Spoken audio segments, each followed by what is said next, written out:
Docteur Tanon Laura, voici donc 2023. Qu'est-ce qu'elle nous réserve? C'est un peu la question que chacun de nous se pose. Au début de l'année, personne ne sait ce que l'année lui réserve, mais il y a beaucoup d'espoir dans les cœurs. Et pour ceux qui malheureusement ont passé le dernier jour de l'an écoulé dans des difficultés, maladies, séparations, deuil, c'est encore plus ample le questionnement. On se demande, est-ce que cette année sera meilleure? Est-ce qu'on va se relever? Donc c'est vraiment un moment très très sensible, qu'on soit dans la joie ou dans la tristesse. Et même ceux qui n'ont pas vécu cette fin triste dont vous parlez sont aussi sujets à ce genre de problème durant tout le temps, toute l'année qui arrive. Bien sûr, on s'interroge et le tout n'est pas de s'interroger. Une fois qu'on s'est interrogé, comme l'a dit l'un des messieurs dans l'élément, il faut faire un diagnostic, faire l'état des lieux et puis voir où nous voulons aller. Parce que tous autant que nous sommes, nous courons après une chose, notre confort émotionnel. Donc lorsque nous faisons le bilan et qu'on identifie les causes qui viennent perturber ce confort-là, il faut apporter une solution. Et les solutions, c'est quoi? C'est en fonction de ce qu'on veut, de ce qu'on fait et de ce qu'on peut. On n'aime pas sortir de notre zone de confort en général, mais parfois, il faut sortir de sa zone de confort pour trouver une accalmie plus durable. Plus durable. Alors, quelles sont les bonnes résolutions? Il n'y a pas de bonne résolution. Comme je l'ai dit, nous courons tous après notre confort émotionnel. Monsieur Diaby, vos bonnes résolutions ne pourraient pas être les miennes, puisque nous n'avons pas le même caractère, nous n'avons pas les mêmes aspirations, nous n'avons pas les mêmes objectifs, ni la même sensibilité. Donc, il faut que mes bonnes résolutions correspondent à mon profil. Si je suis unijambiste, je ne peux pas avoir pour une bonne résolution de gagner par exemple un concours pour des personnes qui ont les deux jambes. Ce ne serait pas réaliste. Donc dans les bonnes résolutions, ce qui rend les bonnes résolutions réalisables, c'est leur réalisme. Il ne faut pas qu'elles soient trop nombreuses, il ne faut pas qu'elles soient non plus trop révolutionnaires.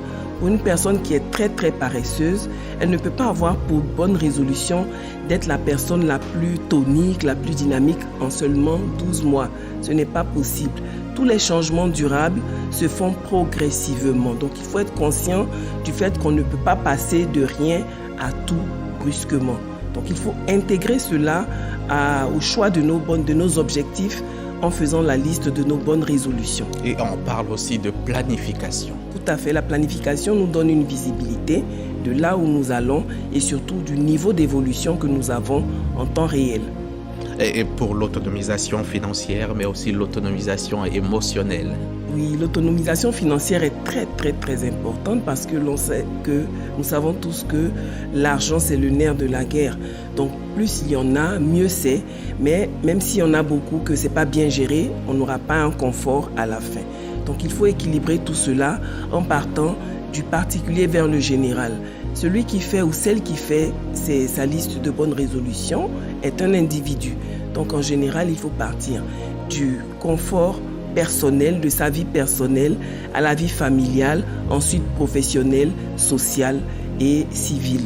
Donc c'est toutes ces étapes-là qu'il faut prendre en compte lorsqu'on veut dessiner un schéma pour avancer dans sa vie au cours d'une année qui arrive. Et vous l'avez dit, une bonne planification permet d'avoir une bonne visibilité sur ce qui est à faire. Mais est-ce qu'on peut configurer son esprit?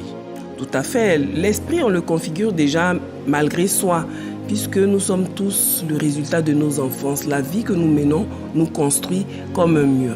Alors, si nous voulons être l'ouvrier qui construit son mur émotionnel, on doit prendre en main notre vie et être responsable de ce que nous voulons faire entrer dans nos vies et de ce que nous ne voulons pas laisser entrer dans nos vies. Donc la responsabilité nous incombe, la responsabilité de notre bien-être nous incombe avant d'incomber aux autres. Il y a souvent des adolescents ou des jeunes adultes qui se plaignent de ce que leurs familles ne font rien pour eux, que l'État ne fait rien pour nous. Mais nous-mêmes, que faisons-nous pour nous? Il faut que nous retroussions aussi les manches pour que lorsque la famille apporte quelque chose ou lorsque l'État apporte quelque chose, ce soit un plus et que ce ne soit pas que ça l'existant. Vous parlez à ce niveau-là de mindset. Oui, le mindset, c'est comment nous configurons notre esprit. Quand on achète un téléphone, par exemple, on va mettre des applications dedans. Donc, dans mon esprit, qu'est-ce que je mets comme application? Qu'est-ce que je mets comme action? Qu'est-ce que je vais faire pour moi? Qu'est-ce que je vais faire pour les autres? Qu'est-ce que je vais faire avec les autres? Qu'est-ce que je vais faire par les autres? Donc c'est tout ça qui nous permet d'avoir une bonne classification et un réalisme avant de choisir ce que nous voulons comme objectif pour faire nos bonnes résolutions. Si on n'a pas bien configuré notre mindset, on ne pourra pas l'utiliser. Parfois, on met plein d'applications dans le téléphone, on n'utilise pas 10%. Donc, si on met plein de choses dans notre liste de bonnes résolutions, qu'on n'en fait aucune, ça n'aura servi à rien. Donc, mieux vaut cibler les bonnes résolutions et les classer par échelle de priorité. Il y a des choses qui sont urgentes mais pas importantes. Il y a des choses qui sont importantes mais pas urgentes. Donc il faut faire le distinguo entre tout ça pour faire une belle liste avec une échelle de priorité qui correspond à ce à quoi nous aspirons profondément. D'accord. Et comment on quitte son inconfort psychologique? Son inconfort, sa zone de confort. Si on quitte sa zone de confort, ça veut dire, par exemple, j'ai envie de faire quelque chose, mais il y a des choses qui me font peur.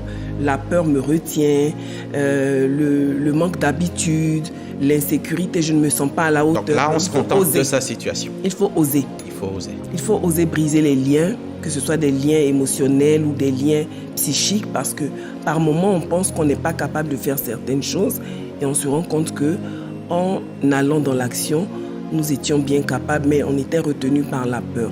Donc l'audace est quelque chose qui nous permet de faire des pas en avant et d'ouvrir de nouveaux horizons dans tous les compartiments de nos vies. Et cette question tout de suite, comment on entame une nouvelle année? On entame une nouvelle année. Pour l'entamer sereinement déjà, il faut faire le bilan. Si je veux ranger mon placard, je ne peux pas laisser les vêtements qui sont dedans pour faire des piles. Je dois tout sortir, faire le tri, me débarrasser de ce qui n'est pas utile ou de ce qui ne va plus me servir et ranger ce que je retiens. Donc, c'est la même chose que nous allons faire pour notre année. En 2022, que s'est-il passé de bon, de moins bon et qu'est-ce qui nous a affectés? Ce qui nous a affectés, lorsque nous le retenons, lorsque nous ne nous en débarrassons pas, ça équivaut à quoi? Ça équivaut à une personne qui utilise sa cuisine, par exemple, pendant une semaine sans sortir les poubelles. Donc on parle de poubelles de déchets domestiques, mais il y a aussi des poubelles émotionnelles qu'il faut sortir. Ces poubelles émotionnelles-là, elles existent dans la vie personnelle, dans la vie familiale et aussi dans la vie professionnelle. Si j'ai un environnement professionnel qui est difficile pour moi parce qu'il y a beaucoup de pression, il y a beaucoup de stress, il y a des poubelles émotionnelles aussi à sortir en discutant de tout ça avec mes collègues, en leur demandant des astuces pour gérer ce que je n'arrive pas à gérer émotionnellement, ne serait-ce que sur l'organisation du travail, la gestion du temps, qui sont deux éléments importants pour rendre productif un travail dans le cadre professionnel. Donc, parler avec des gens, échanger, partager des expériences et en cas de besoin, avoir recours à des spécialistes. Faire l'état des lieux, c'est un peu la base. C'est la base. Ça nous permet de nous conditionner pour entamer une nouvelle année. Il y a des phrases qui pourraient stimuler aussi, du genre, cette année, ce sera mon année. Oui, ça peut stimuler, ça peut motiver, ça peut motiver. On peut se dire aussi, je peux y arriver, je vais y arriver. Des petites phrases simples, s'encourager soi-même, s'auto-motiver. Parce qu'il y a des gens qui sont très sensibles aux encouragements. Malheureusement, il y a des parents, des compagnons, des conjoints ou des patrons qui ne savent pas encourager, qui savent que féliciter. Or, les personnes qu'ils managent ont besoin d'encouragement. Donc, pensez à dire des paroles d'encouragement aux personnes que vous dirigez, aux personnes que vous supervisez. On parle d'humaniser l'entreprise. Exactement, humaniser les relations en entreprise, c'est très très important parce que en entreprise, en fait, on attend le résultat.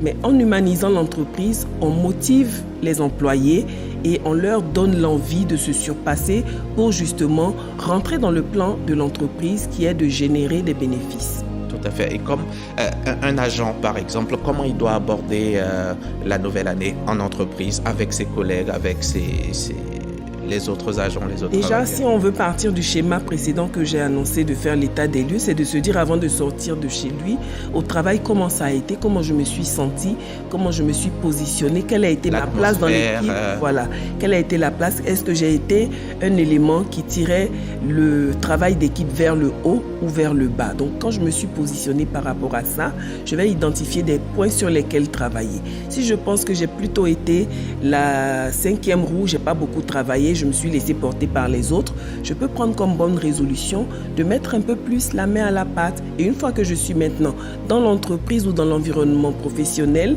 aller vers les autres pour essayer d'échanger avec eux et déjà commencer par une salutation vraiment joyeuse pour dire qu'on est dans la nouvelle année, mais ne pas arriver renfrogné parce que quand c'est comme ça, on n'est pas bien accueilli non plus. Donc se faire bien accueillir en ayant un bon premier contact avec les autres, jovial, amical, pour briser la glace et lorsque l'occasion se présente, échanger sur les expériences et sur les résolutions les uns des autres. S'il y en a un qui a résolu de venir le plus souvent à l'heure par rapport à 2022 par exemple, l'encourager, lui dire que c'est une bonne chose, ou alors si ça nous inspire, le lui dire c'est une très bonne idée, je vais te la copier parce que je cherchais quelque chose comme ça, on va se motiver mutuellement et ça aide à avancer dans le bon sens. Et la nouvelle année sur le plan affectif, c'est pareil?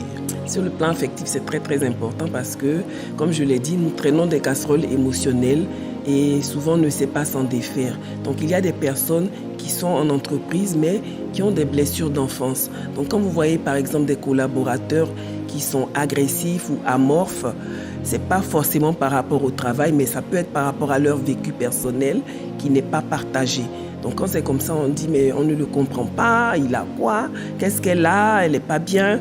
Mais tout ça, ça fait partie de notre bagage que nous trimballons dans tous les espaces que nous fréquentons, y compris l'espace professionnel. Donc il est important de savoir qui travaille avec nous sans vouloir forcément entrer dans la vie privée les uns des autres, mais de s'inquiéter, de s'intéresser aux autres pour qu'ils sachent que quelqu'un pense à eux en dehors du travail qu'on leur demande sur le lieu du travail. Il y a des gens qui se plaignent, qui disent mon conjoint, quand je lui fais une proposition, il ne m'écoute pas moi, mais quand la proposition lui vient de l'extérieur, d'autres personnes, ça marche.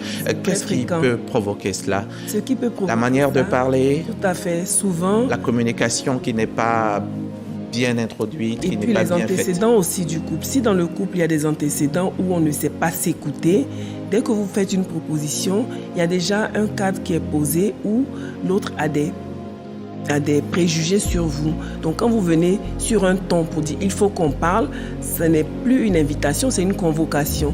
Et en fonction de la personnalité ou du tempérament du conjoint, il peut se refermer, alors que si c'était exprimé autrement, formulé autrement, avec l'intonation qui va avec, le bon moment aussi, parce que la disponibilité mentale est très importante pour être écouté. Si vous voulez parler à votre conjoint à un moment où il est très très pressé, il a un grand dossier à finir, il a un voyage à faire, une valise à boucler, que vous voulez parler de problèmes qui vous touchent intimement, il va de soi que ce n'est pas le meilleur moment. Donc savoir choisir le bon moment et savoir choisir aussi le bon ton et la bonne façon pour inviter l'autre à une discussion. Parce que pendant que vous réfléchissez à discuter, l'autre n'est pas forcément en train de réfléchir à discuter. Donc c'est forcément une information nouvelle que vous lui donnez quand vous exprimez votre désir d'avoir un espace d'échange. Et pour qu'il achète cette idée, pour qu'il adhère, il faut que vous mettiez les éléments en place pour rendre ce projet de discussion attrayant. Alors, on devient une personne proactive pour la nouvelle année en listant des défis à réaliser et des objectifs à atteindre. Mais des objectifs réalisables, vous avez dit. Réalisables, tout à fait. D'accord. Et en 2-3 mots pour terminer, je veux devenir la meilleure version de moi-même. Et comment je procède? Comment je procède? Je m'arrange pour ne pas qu'il y ait conflit entre les différentes résolutions. Si une bonne résolution est d'arriver à l'heure au travail et que l'autre bonne résolution est de dormir un maximum, vous voyez qu'il y a conflit de faisabilité. Donc avoir des résolutions compatibles entre elles, c'est le premier élément et le plus important pour que nos bonnes résolutions tiennent la route. Merci, docteur. C'est moi. Docteur Tanon Laura Michel, on retient donc que pour la nouvelle année, mieux vaut mettre en place une philosophie de vie axée sur le bien-être, le tout sans forcément s'accabler d'objectifs irréalisables. Apprenez de vos erreurs, sachez vous entourer, faites-vous plaisir et gardez le sourire. Merci beaucoup, docteur. Bienvenue et puis meilleurs vœux. Bonne année 2020.